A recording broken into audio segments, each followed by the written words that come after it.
Hello again, Internet. How are you doing today? And happy Halloween. Well, it's actually after Halloween, I guess, by the time you're seeing this.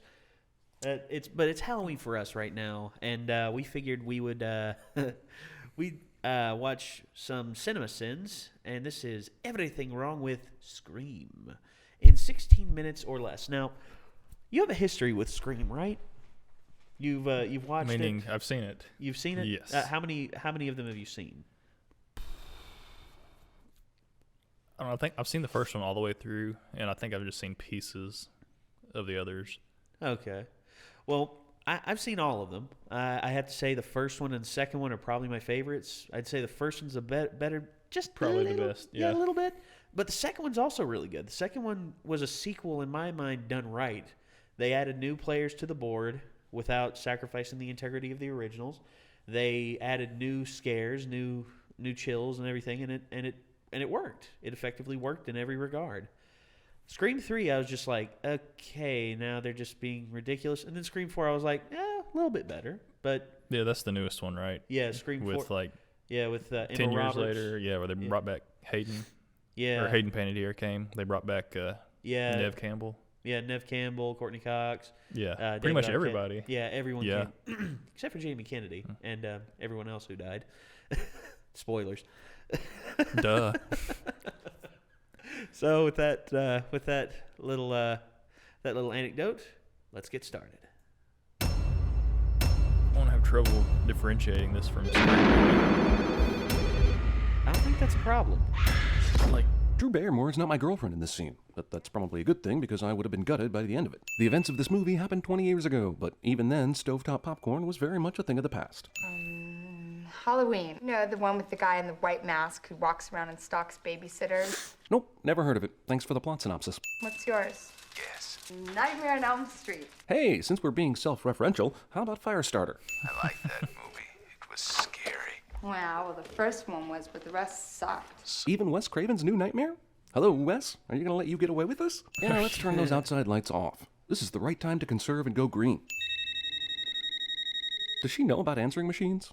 Not answering the phone is very much an option. Jesus, every f***ing door in this house was unlocked. How many doors does someone need to go in and out of in one house while you're alone without ever locking them back? I am 2 seconds away from calling the police. They'd never make it in time. So therefore, don't even bother, because the killer on the other end of the line said so. To see what your insides look like. Who's there? Land shark? My boy's looking here any second and he'll... The killer wasn't threatened by the police, but he will definitely be frightened of the imminent arrival of her high school-age boyfriend. How did the killers get Steve taped up to this chair since the last time Casey looked outside? Remember, one of them is talking to Casey, and the other one is probably Matthew Lillard, so setting this up would not be easy. I saw that movie 20 damn times! You did? How could you be so well-versed on the first Friday the 13th and not know Mrs. Voorhees was the damn killer? Realize that absolutely no one is visible in these shots who could be cutting out Steve's intestines right now, unless there was some sort of elaborate Rube Goldberg device knocking over a final domino. Final question. Are you ready?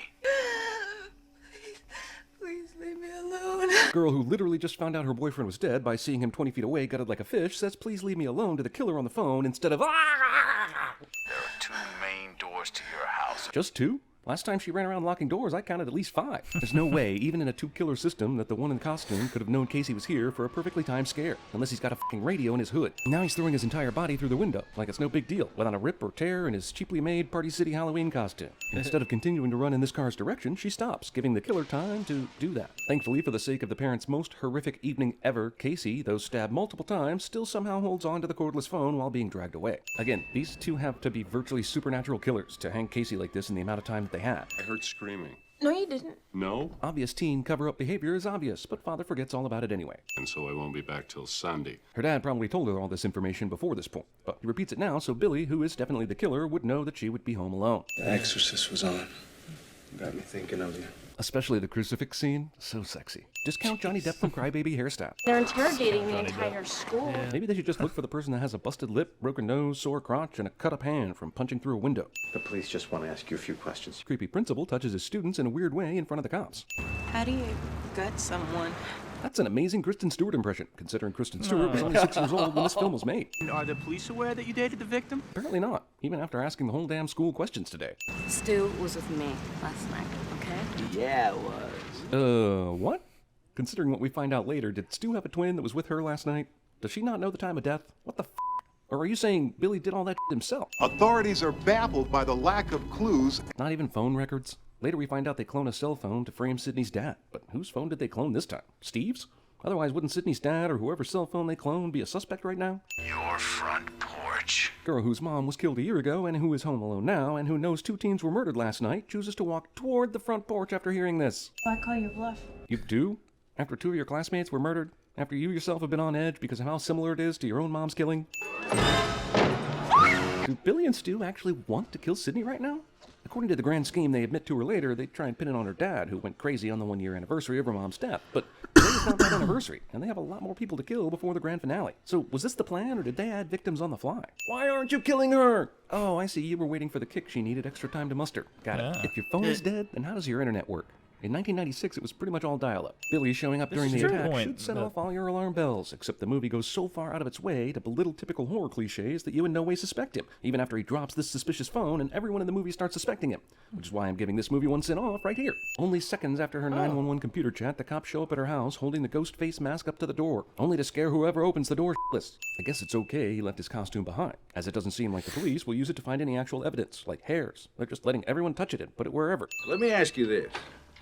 What are you doing with a cellular telephone, son? The 90s, when someone with a cell phone could be considered suspicious just because they had a cell phone. Woodsboro police have been looking for the boob inspector for years, but he's right under their noses. Isn't there a back way out of this place? There sure is. And guess what? Perfect timing to run into Sydney, who's leaving out the back way this very minute. No one is worried about the assault Sydney just committed around a bunch of cops. Broke into their home and savagely raped and tortured. Jesus, why would you even have this on in the first place if Sydney is staying the night? It's called tact, Greg. Also, corn checks. Don't worry, Sid, at school, you'll be safe here. Unapologetic Sydney decides she needs to talk to Gail after punching her for some reason, and that reason is the expositional backstory for the audience. He left his coat at your house after your mother seduced him. I saw him leave wearing it. How did this scenario unfold? Sydney's mom was banging Cotton while Sydney was at home? Then a killer came in and made sure Sydney could see him leaving with Cotton's conveniently left behind jacket on? There's some serious details missing from this narrative. I was attacked and nearly filleted last night. That seems to be a stretch from clumsily chased by a dude in a costume, which would have been my interpretation of last night's events. Your mom left town. She's not lying in a coffin somewhere. Okay. Lying in a coffin somewhere is a strange way of describing that your mother is dead. The principal made them leave the masks on so he could dramatically take them off. Fairness would be to rip your insides out. Hang you from a tree. Movie's Everyone's a Suspect structure is helped out tremendously by the way over the top and most inappropriate principal ever. She was never attacked. I think she made it all up. Cruel bathroom girl resumes a conversation that was obviously in a total dead stop for at least 10 seconds while Sydney walked in. Plus, she apparently didn't even hear Sydney come in and decided to talk at full volume for any asshole to hear it. Someone there? This is what you do when an empty bathroom calls your name. Of course, you do not run the bloody fucking hell out of there immediately. Was the killer just staking out the bathroom, hoping she would come in? If so, he got incredibly lucky, because it didn't take her much time to use that particular bathroom. Sydney's almost been murdered twice, but instead of being protected by the police in her own home, she decides to go to a party, where someone could easily lose track of her whereabouts. The movie is spending entirely too much time on whether the Fonz did this. Film. It's literally impossible for anyone to have knocked on this door and disappeared in time. Movie ninja magic is the only explanation. Hey kids, that's Wes Craven playing Freddy Krueger. And if you're a kid, how do you know what that means? You have awful parents. So, what we are now to believe is that Billy's been hiding in this office this whole time, waiting to kill the principal. Why would the killer be going after this asshole? As bad as this guy is, it's unbelievable Billy or Stu would waste time on him before the big finale. The killer is snooping around in costume in broad daylight. Now that's in poor taste. Okay, just a second ago we saw the ghost face running around Sydney's backyard. Now both killers are here in the video store, somehow, despite someone running around the Prescott property for what was apparently no reason. Now that Billy tried to mutilate Gonna her, be the sin for being in the video store. do you think Sid would go out with me? Who the asks this question to the best friend of the guy who was going out with the girl you're interested in? There's a formula to it. Why A would very simple formula. Randy isn't fired immediately. This store is closing due to the curfew, and not due to the fact that they rent books on tape. Right. You know, with all the sex stuff, how many guys will put up with a girlfriend who's sexually anorexic? This kind of metaphor is what I like to call tone-deaf and inappropriate. Come on, in a grocery store? How are they everywhere at once? Dewey, where the hell you been? I was keeping an eye on Sydney. So you're the killer. Wait a minute. No, you're not. How did you miss the ghost face running around in the grocery store? Sydney's father. You made the calls, but the cellular phone's been confirmed. And to Casey Becker, did anyone remember to check the phone records during that? And why would Sid's dad kill Casey and Steve anyway? This town is under a 9 p.m. curfew, but not only is a teenage rager allowed to go on, one of the town's 3 cops is actually in attendance. That garage is a great place to keep the beer, because it's apparently very cold. And somehow at this huge party, no one is in this section of the house at all, giving free rein for Ghostface killings. These guys went full out when it came to horror tropes, didn't they? Just walking through the door and killing Tatum would have been easier. But first, you gotta have the door closed mysteriously, even though your victim won't be alive to tell the tale. Based on the way the killer is moving around, I would like to suggest that the killer is Jim Carrey. I suppose, in a panic, you'd think you could fit through a door made for a cat, but I'm sending it anyway. And then, this garage door apparently has no safety features whatsoever. It decides to lift with an extra load on it because how things work. And still, no one near this area who can see Ghostface, and the killer risks being seen as he goes back into the view of the party area. No one seems to be concerned where Tatum is. Also, if there was only beer in the garage, how did no one discover her body wedged in the garage door? I'm gonna go check on them. People constantly say they're going to do something that makes us think they're the killer, but they definitely aren't going to do. It's all one great big movie. He doesn't turn to the camera and wink. Why can't I be a Meg Ryan movie? I'm not sure I follow. Do you want to be Meg Ryan in a movie, or the movie itself? Neither option makes this an appropriate statement for foreplay. Are you gonna cut porno? How are those two things even remotely related? It's like you want both extreme ends of the spectrum and nothing in between. Look, here it comes. So they all decided to watch Halloween, but in the time we've seen, how the did they get this far into it already? Years later, Gail Weathers used this footage to pitch the Paranormal Activity franchise. He was gutted and hung from the goalpost on the football field. Are we supposed to believe that the bumbling killer was able to remove the principal's body from the school, take it to the football field, and hang him from the goalposts while the town is in complete lockdown, and the police are on the look for the killer? This is clearly the best town in the world to commit murder. What about Gail Weathers? Sounds like I'm a meteorologist or something. Did you not pick your own reporter name? Did the station somehow assign you the name Gail Weathers and you had no choice in the matter? Guy and girl who like each other fall down and roll on top of each other cliché. It's Neil Prescott's car. The only reason they came out here is because someone reported a parked car in the woods, but who the could have seen and reported this? If it's Billy and Stu, what do they have to gain by calling that in? Especially way ahead of finishing all their killing. Who'd you call? What? Well, obviously she means who you called when you were in jail. Duh. Called my dad. Sydney has a suspicion that Billy used his one phone call to call her as the killer while in jail to serve as an alibi. But there are many things wrong with this. First off, how would he be able to modulate his voice while in prison? Second off, the phone call happened much later in the evening, long after Billy was questioned by the sheriff with his dad present, so there was really no reason to have a phone call at that moment. Third off, I'm doubting why Billy even needed to make a phone call himself when he has Stu helping him out. But that's what this movie is trying to say, because why would Billy even need to lie about who he called if he simply got Stu to make the killer phone call? You don't still think it was me, do you? The guy I just slept with? Why would I suspect him? I'm serious here. Why would I a dude and still think he might be the killer? Huh? Why? What do I have to Fair do point. to prove to you that I'm not a killer? Relationships where this question needs to be asked are likely not bound to last long term. Oh my god. Sydney decides to use the non-urgent way of communication when it comes to a killer coming into the room. Although, to be fair, the other killer just came in the room a few minutes ago and she reacted the same way. Thankfully, this party is taking place at a home where bedroom doors lock from the outside. Sydney is saved by the significant wealth of all these families in this movie. Although, what's so soft in a boat that she could land on it without breaking anything? Watch out, Jamie. You know he's around. Gotta say, getting Jamie Kennedy to say, "Watch out, Jamie," and "Behind you, Jamie," while he himself is in a situation where he should be watching out for a killer who is behind him is pretty inspired. We'll remove a sin for this cleverness. He couldn't run to the gate that was only 10 feet away. Why did the killer decide not to kill Randy, with the sudden inspiration to go outside and run towards the news van? Because while this 30-second delay is extremely clever, it makes no sense for the killer to act this way. Also, Kenny knows about the 30-second delay, which means the killer could be anywhere at this point, but still decides to open the door anyway. Sydney is able to crawl through a space that is even smaller than the one Tatum tried to crawl through in the garage. Why did he go through the crawl space? Halloween is either the shortest or the longest movie ever, depending on your perspective of how long it's been playing in this movie. Gail apparently thinks, oh, this red oozing substance is normal. Let me just wipe it off with my sleeve. Wait, it's on the outside of the car? It's clear now to me that it's blood. The killer had time and used his intermittent super strength to put Kenny on top of the van for no apparent reason. Dewey! Her mouth says no, but I heard her say Dewey. I have to commend Sydney. Her ventriloquism skills are on point, but this is no time to practice. Dewey survives this, I guess because the knife doesn't hit any major organs. But wouldn't he bleed out? What kind of cop car is this that you can attack someone in the front seat from the back? Don't they usually have criminal detaining mesh or glass or something? Killer who definitely has a knife decides to grab this girl's throat instead of killing her, even though his sole purpose is to kill her. Even though Randy was 2 feet in front of him, he couldn't manage a kill shot. Corn syrup. So, if that's corn syrup, how did they manage that sleight of hand in the bedroom earlier? Surprise, Sydney. Well, damn.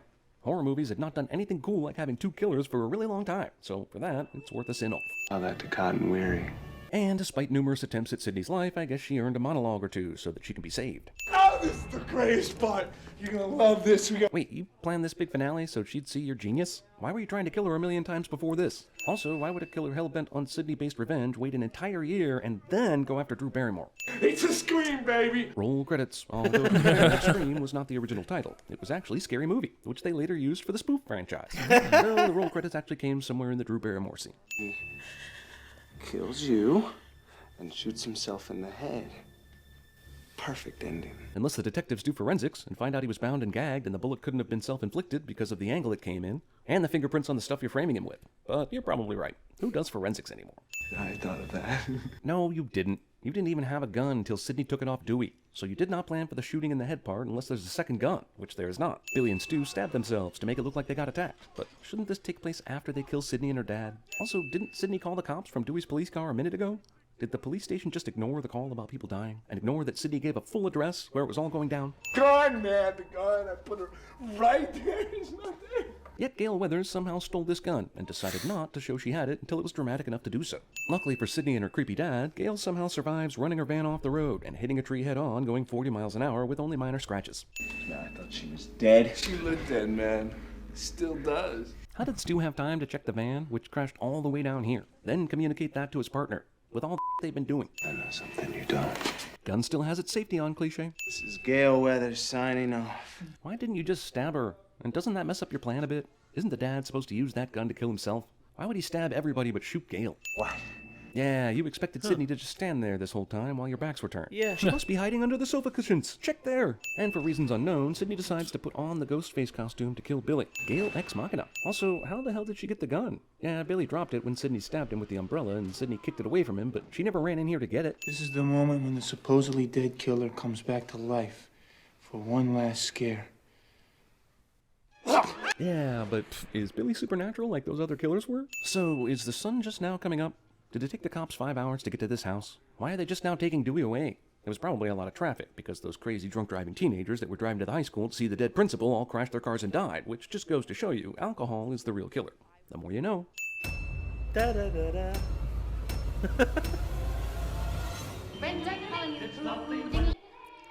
Jesus. Okay. There's a lot of common sense in that one. There was. I wonder if he does like consulting work for movies. I'd have him consult. I'd consult him with Right. us. I mean, like just read a script and be like, okay, they can't do this, this, and this. Yeah, he'd be like, how come this is here and then this is there? And we'll be like, damn, why is that? Damn it! Oh man, Cinema Sins. Wait. Are there scenes at the end? They Oh, get yeah. upset about that. Oh yeah, that's true.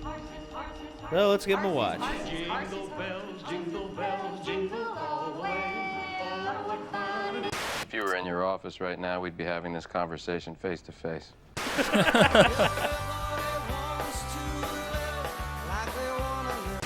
Looking at cleavage is like looking at the sun. You don't stare at it. It's too risky. You get a sense of it, then you look away.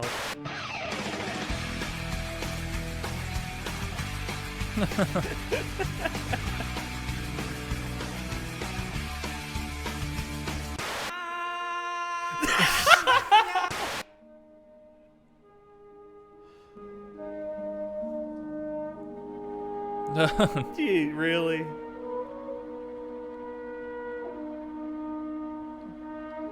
Cotton murdered my mother. Bold strategy, Cotton. Let's see if it pays off for him. Oh my God! They killed Kitty! You bastard! That's funny. That's good. All right, so yeah, that was Everything Wrong with Scream in 16 Minutes or Less by Cinema Sins. Wow. A lot of common sense. A lot of common sense and a lot of... you know, when I watched that when I was a kid, I watched it when I was like 12 or 13. Mm-hmm. My first time, I was just like, dude, this is freaking awesome. It's the best horror movie ever. And then I see this, and I'm just like, there were a lot of holes in that film. A lot of holes. So, yeah, I got to say, Cinema Sins, keep up the great work, making films, making film better for all of us, I guess. I mean, heck, that's really the only thing I can really think to say, because they're just good at that. They're just good at finding everything wrong.